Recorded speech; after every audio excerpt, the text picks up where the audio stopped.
In this video, I'll be showing you how I design my Star Wars Sandcrawler and how I go through the process of designing all my Star Wars vehicles. To start off, I find the dimensions and a 3D render online.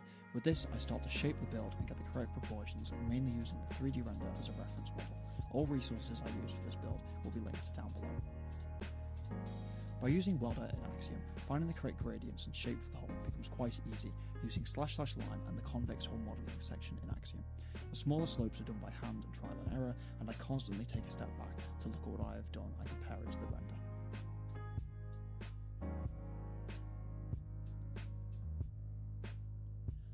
I initially use stone and wall to distinguish between the different parts of the build. Stone is especially useful for finding the shape, as it has the most shaping blocks in the game, including walls, stairs, slabs, and glass. You get the point. Now that the main body of the build has been shaped, I move on to the tracks of the Sandcrawler, figuring out the shape of the tracks using walls, glass, and shelves initially, and after pasting the tracks in all positions, I soon realised the proportions looked off, so I made them slimmer and also lowered the build slightly. I then altered how wide the Sandcrawler was, as it didn't look right to me, which is funny as I changed it again later on. I continued to shape the build on the top to add this drop-down section where extra tracks are stored and where the tents are in Season 1 of the Mandalorian show. I then add the front viewing point of the Sandcrawler before moving to the back to start working on the nuclear fusion engine. I use Axiom and Welder to remove sections of the back and to add placeholder tubes that would later be textured and details for the engine. I also started to add smaller details that help me figure out the correct proportions of the engine tubes.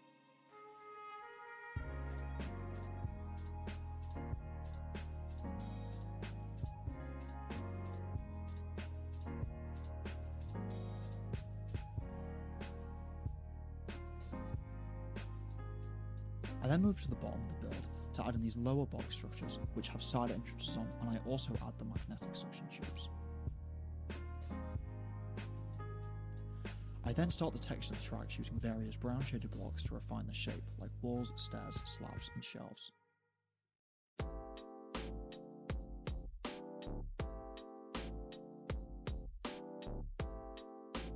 I then continue to use various brown shaded blocks to add forced shadows and highlights to the tracks of the Sandcrawler.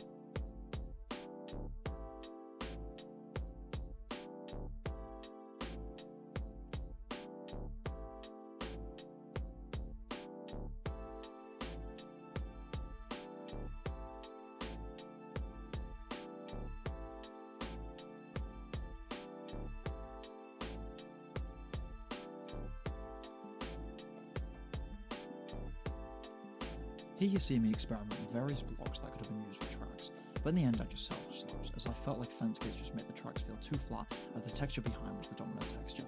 I also experimented with the block behind the shelf, which represented a darker section revealing cogs. In the end I settled for stripped oak for the highlight section and stripped spruce for the foreshadow section. I then started to texture the build by initially making it all brown concrete powder, and any slabs, stairs and walls into their mud bricks counterpart. I then used a selection of brown shaded blocks and placed them in a way which made the build look weathered, rusted and beat up. Something which did nearly trip me up was these small orange highlights on the hull of the Sandcrawler, but I managed to implement it by using orange stained glass paints.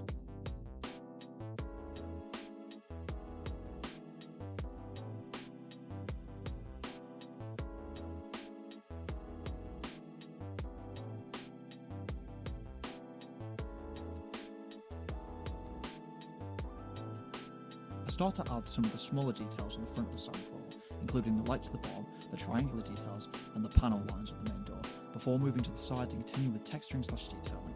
You can see I use chains and glass panes to capture the different panels on the side of the Sandcrawler. A benefit of this is that it made the width of the Sandcrawler more consistent on the side, so the orange stained glass panes didn't stick out as much.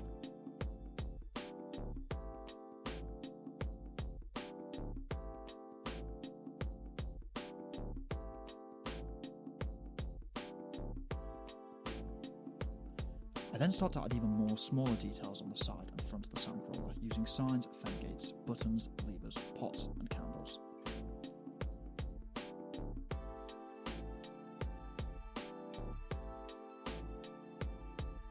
I then start to texture the top of the build whilst adding smaller details at the same time.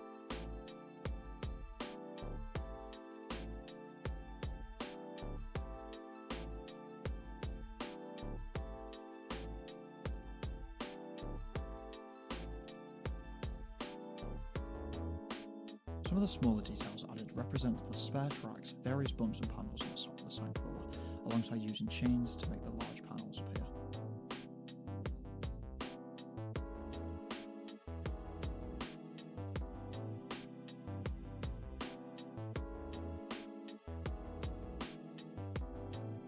I tried to figure out a way to add more texture and detail to the slab part of the Sandcrawler, but due to the lack of brown slabs in 1.21.11, nothing I did pleased me, so I left it as is for now, and I'll have another look at a later date. I then continued to detail the top of the build. If you have any suggestions to what I could have done, please leave them down below in the comment section.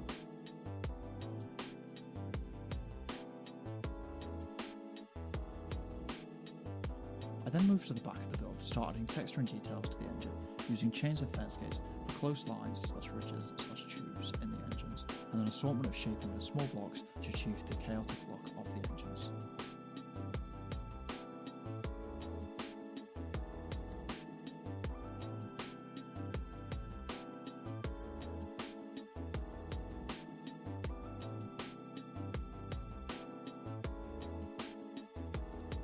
I then started to add some textures to the bottom of the build, mainly focusing on a specific gradient to force shadows into parts of the build where the light would hit the least.